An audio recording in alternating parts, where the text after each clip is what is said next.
A partir de agora, o Jornal da Manhã recebe a secretária nacional da Juventude, Emily Coelho. Ela é paraibana, participa da gestão do governo Bolsonaro no Ministério da Cidadania, da Família, que é capitaneado aí pela ministra Damares Alves. Bom dia, seja bem-vinda aqui ao Jornal da Manhã. Bom dia, Daniel. Bom dia a todos que estão nos assistindo, nos ouvindo. É um prazer estar aqui com vocês. Você está há pouco tempo, né, nesse cargo.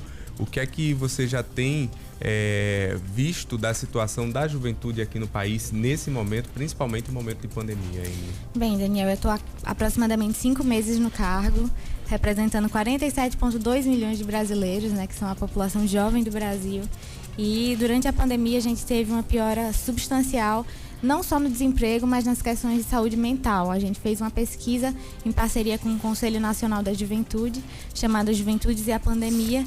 E nessa pesquisa foi a maior pesquisa realizada com juventudes no Brasil, e a gente teve um retrato de tudo que estava se passando nas 5 regiões em relação à juventude. E realmente a saúde mental tem sido um problema muito grande. A gente tem o suicídio como a segunda causa de morte entre jovens meninos no mundo.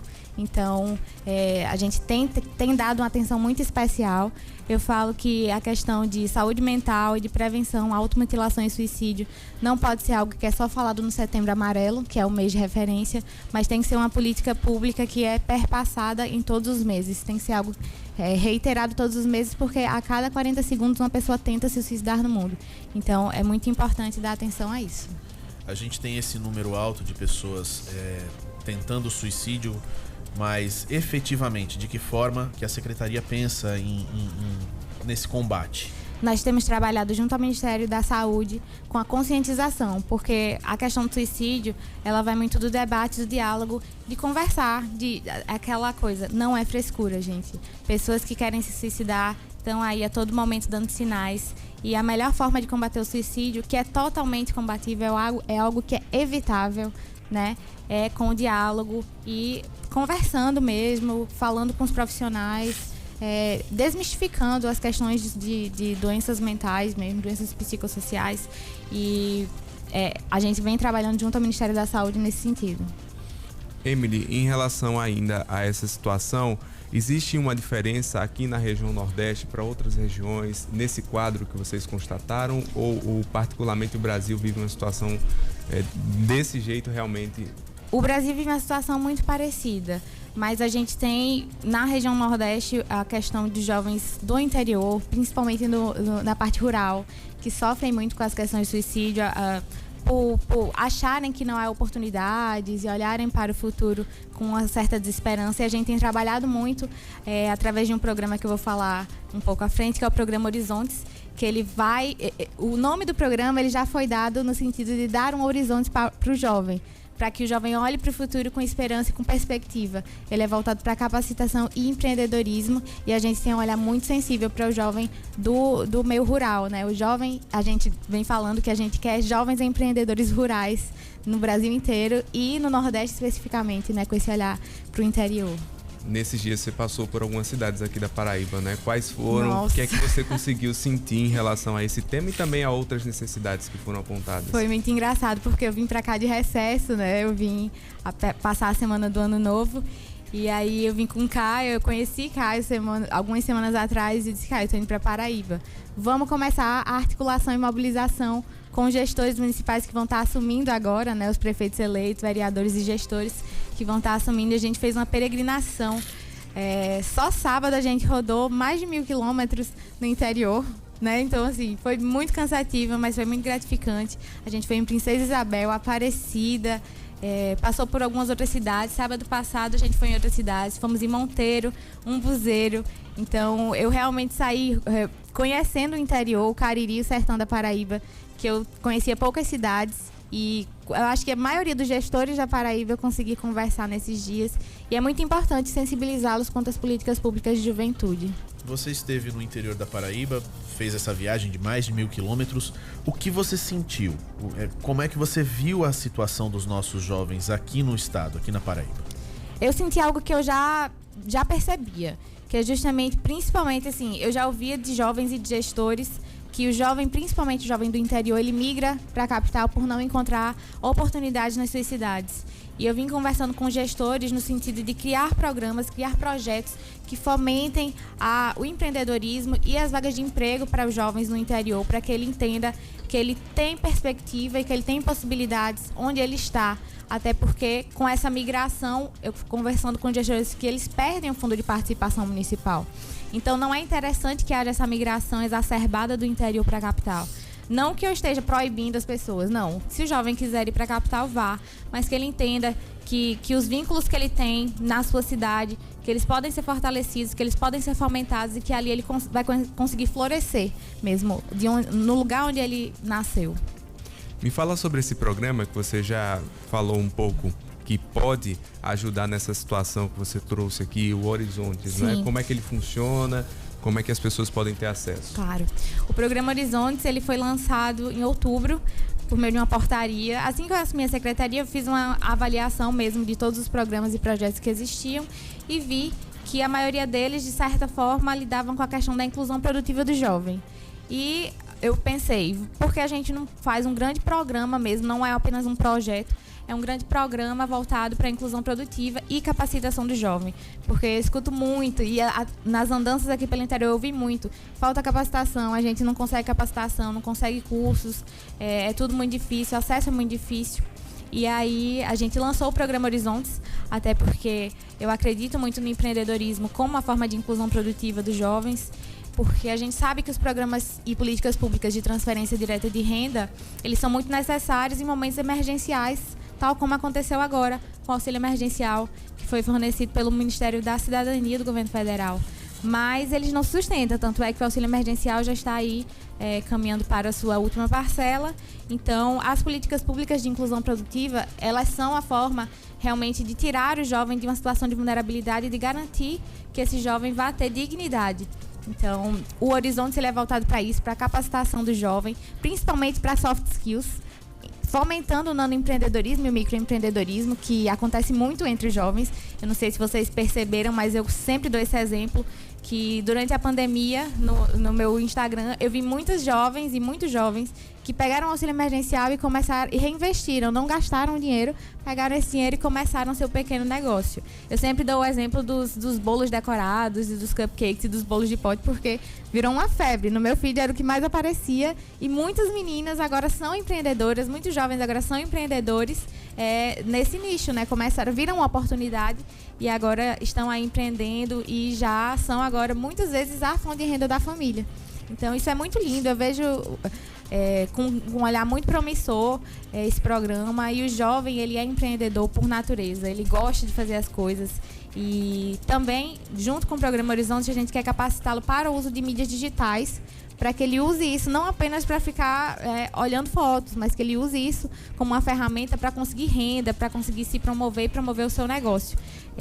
Eu tenho conversado com os gestores, apresentei o programa Horizontes para os gestores, para que a gente trabalhe na captação de emendas parlamentares impositivas para a gente conseguir fazer o Horizontes aqui nos municípios da Paraíba.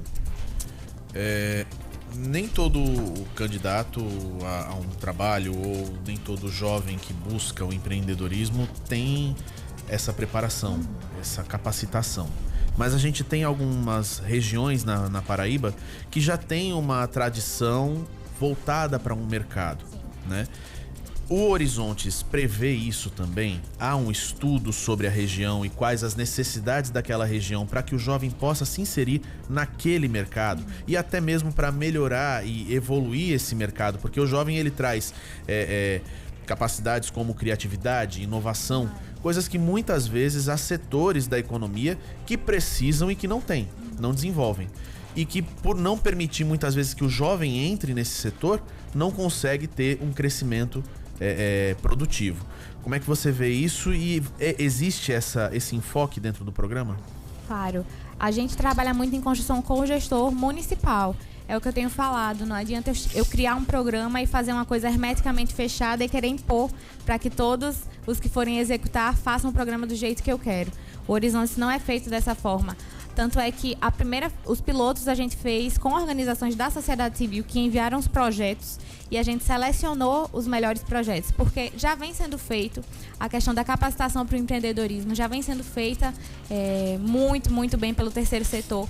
E nós estamos aqui para entrar como parceiros, como fomentadores e junto também dos gestores municipais e estaduais, a gente vai desenhar para a especificidade dos municípios, porque a gente vai trabalhar principalmente com convênios. Então, no convênio, a gente trabalha junto ao ente que vai receber o recurso e eles mandam um plano de trabalho e a gente trabalha na aprovação, porque eu acredito muito que os gestores eleitos e os gestores que foram selecionados para estar ali, eles sabem a realidade do local.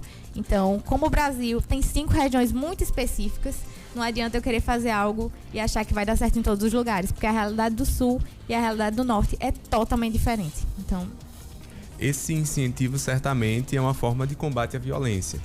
E a juventude, ela é muito vítima da violência, pelo tráfico de drogas, enfim, por situações de vulnerabilidade. Como é que a Secretaria tem analisado esses índices de violência aqui no Brasil, principalmente envolvendo jovens, e o que é que a Secretaria da Família pode fazer junto à Secretaria do Assunto, a Secretaria de Segurança, para reverter essa situação no Brasil? Então, a gente tem um olhar muito sensível. Os jovens, eles morrem muito em crimes violentos, infelizmente.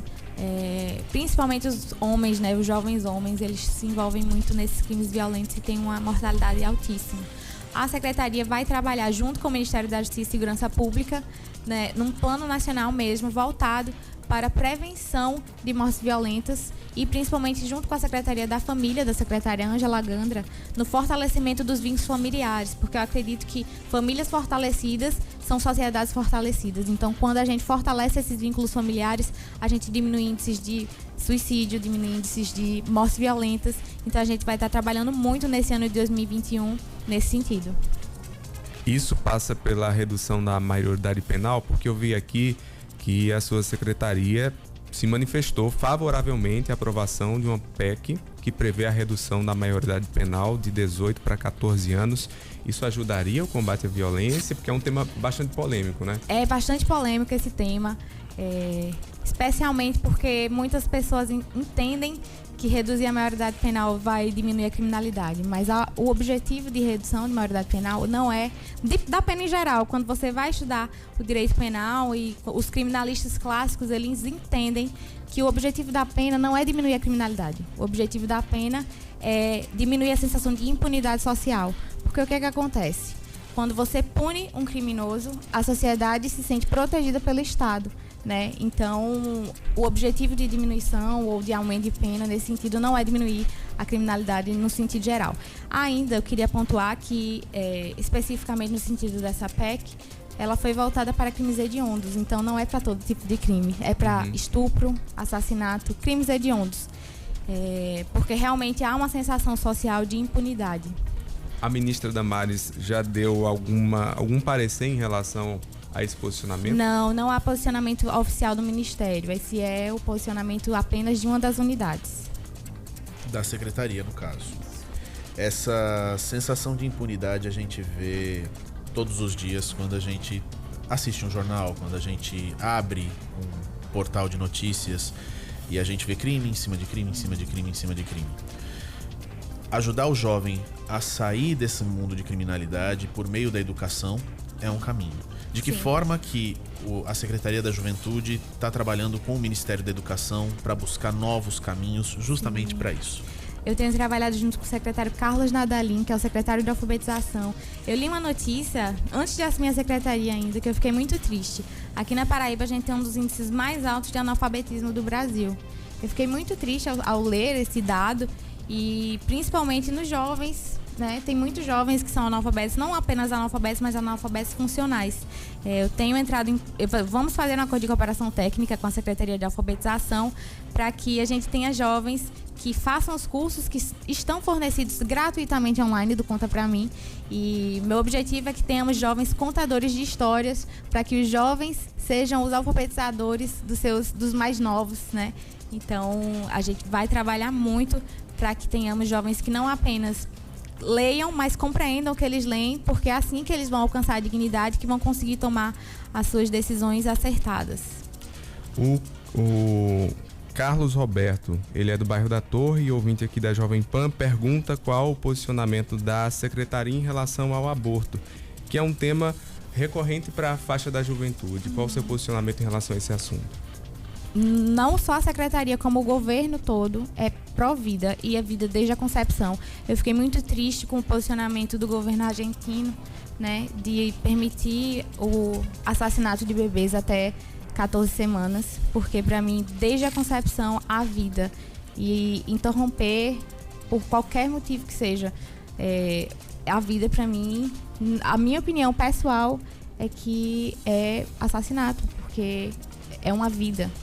Mesmo nos casos em que o aborto é permitido aqui no Brasil? Nos casos que o aborto é permitido no Brasil, eu como cristã, né, eu entendo a decisão da mulher e a decisão judicial e, enfim, nesses casos, para mim, fica para a vítima a decisão, mas nos outros casos, que é como foi descriminalizado, né, na Argentina até as 14 semanas, em qualquer, não é apenas em casos de crime, é para qualquer caso, eu só tenho tristeza a expressar.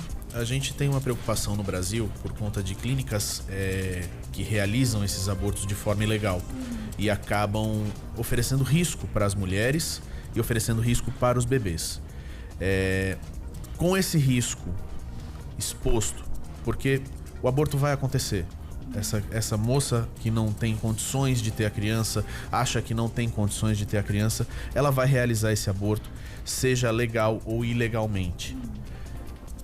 Permitir que ela possa fazer isso de forma mais legítima não ajudaria também na própria segurança dessa jovem? O nosso trabalho é no sentido de facilitar as regras de adoção, porque eu acredito que nós temos que salvar as duas vidas, não apenas uma. E conversar com as jovens que optam por levar a gravidez até o final, mas não querem ficar com a criança, para que a gente consiga realmente fazer com que essa criança seja adotada, e que tem várias famílias querendo crianças e que não conseguem. Então a gente vai trabalhar nesse sentido para salvar as duas vidas, não apenas uma. Emily, violência sexual, esse momento de pandemia, e a ministra já mostrou essa preocupação com o tema. Tem crescido os casos de violência sexual, principalmente dentro da família, porque infelizmente esse tipo de situação acaba acontecendo. Quais são as políticas da sua secretaria em relação a isso?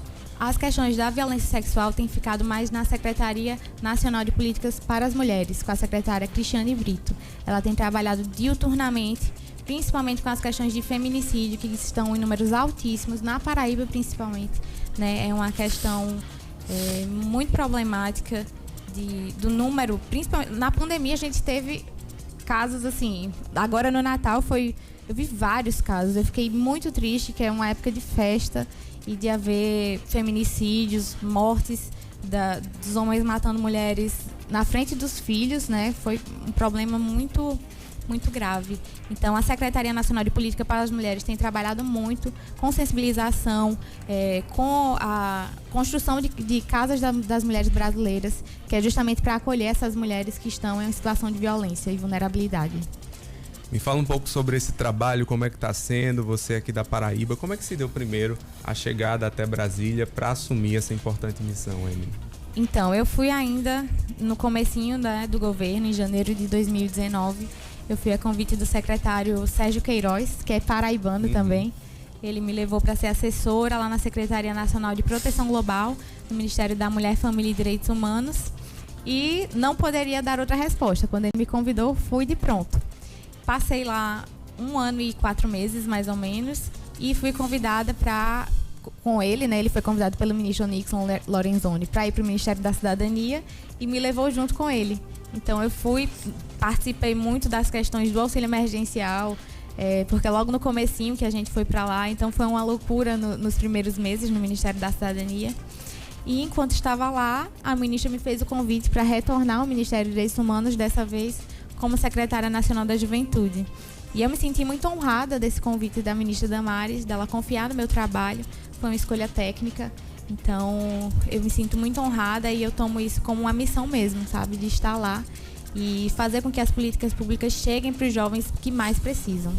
Emily, nós tivemos agora em dezembro a aprovação do Marco Civil das Startups na Câmara Federal e no Congresso Nacional, um avanço para essas empresas que estão nascendo no Brasil, e muitas dessas empresas são coordenadas, são comandadas por jovens, né?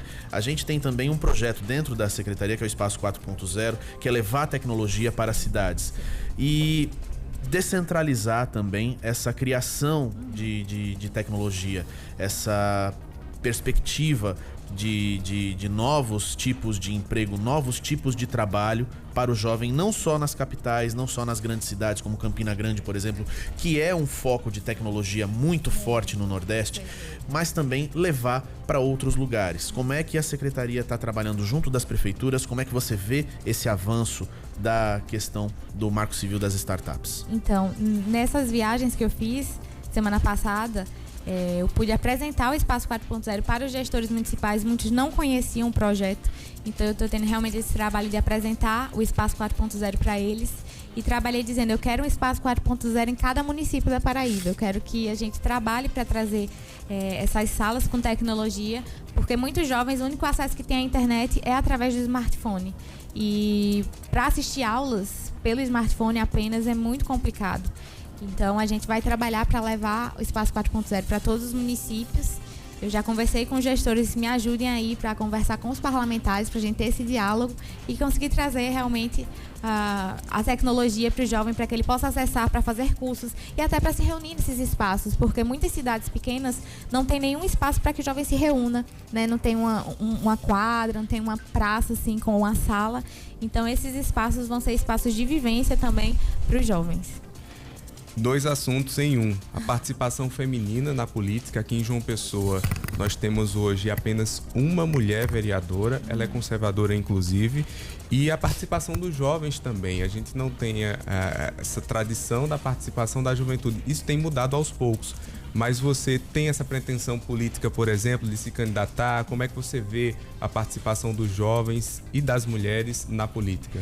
A gente trabalhou junto da Secretaria Nacional de Política para as Mulheres para que houvesse uma maior participação feminina, né? Inclusive, eu fiquei até um pouco triste porque na época subiram a hashtag Não Votem em Mulher. E eu fiquei, gente, que absurdo, né? A gente está trazendo essa força feminina. É muito importante ser olhar feminino nas câmaras. E eu fiquei muito feliz nas reuniões que nós fizemos no interior por ter muitas vereadoras e prefeitas, né? Prefeitas e vice-prefeitas mulheres, porque eu acredito que a mulher tem um diferencial, né? Puxando a sardinha, né? Eu, enquanto mulher. Mas nós trabalhamos muito para fortalecer isso. E enquanto Secretaria Nacional da Juventude, a gente vai esse ano. Eu pretendo fazer um congresso voltado para a politização do jovem, para que ele entenda realmente a importância da participação e do controle social, não apenas aquele jovem que quer se candidatar, mas o jovem que vai lá ficar cobrando mesmo, porque a eleição ela acontece num dia, mas o mandato são 4 anos, então tem que ter essa cobrança, tem que ter realmente as pessoas que vão ficar lá atentos às promessas de campanha que estão sendo cumpridas.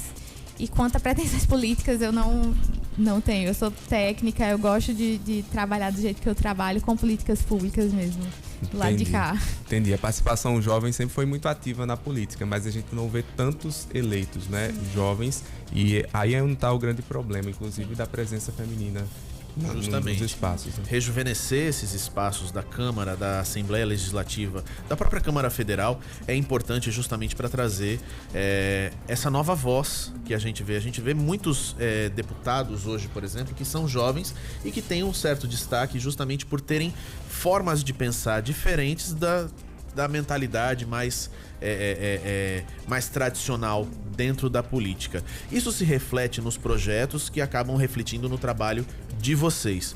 Vocês, dentro do governo, como vem esse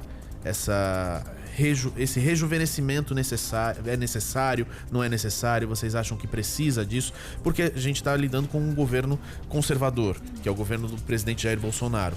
Mas a gente tem uma necessidade também dessa renovação. Como é que vocês dentro do governo enxergam isso? A gente tem um trabalho muito bom junto dos parlamentares. né? Inclusive, assim, a gente dialoga, o executivo dialoga com o legislativo para que as pautas e as políticas públicas que são de interesse, tanto da juventude, né, eu falando especialmente como secretária nacional da juventude, para que hajam projetos de lei nesse sentido, que seja debatido, que fomente-se o debate de políticas públicas de juventude. E com os gestores municipais não é diferente, a gente tem conversado para que as políticas públicas de juventude elas consigam permear todas as outras políticas públicas de educação, de saúde, de assistência social, porque se entende, né, tem essa visão de que o jovem ele está abarcado pelas outras políticas, né, pelas outras pastas. E está, claro, mas tem-se a necessidade de ter um olhar específico para o jovem. E é uma população muito grande, é 1/4 da população do Brasil. Então deve ser observada, deve ser tratada, deve ser endereçada. Emily, queria agradecer a sua participação. Antes, queria que deixasse um recado para a juventude que está lhe ouvindo e que está começando 2021, um ano ainda com pandemia, com desemprego em alta e que para o jovem o acesso ao primeiro emprego sempre fica muito mais complicado. Qual a mensagem que você deixa? Bem, primeiramente eu quero dizer que eles saibam que existe uma Secretaria Nacional da Juventude, né? Que esse governo se preocupa com a juventude, apesar do estatuto ser muito jovem, né? Tem apenas 7 anos e eu falo sempre, pensa-se que a juventude já estava na Constituição de 88, mas não. A juventude foi incluída através de uma emenda constitucional em 2010 apenas. Então começou a ter esse olhar para a juventude muito recente. Mas saibam que existe uma secretária nacional, vocês têm uma ministra que se preocupa muito com os jovens.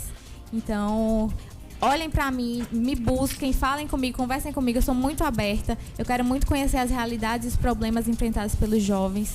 Eu sei que esse contexto de pós-pandemia não vai ser fácil, mas o jovem não é o futuro, o jovem é o presente. Emily Coelho, paraibana, e que está lá representando a juventude na Secretaria Nacional de Juventude do Ministério da Mulher, da Família e dos Direitos Humanos. Muito obrigado pela sua participação. Eu que agradeço. Obrigada.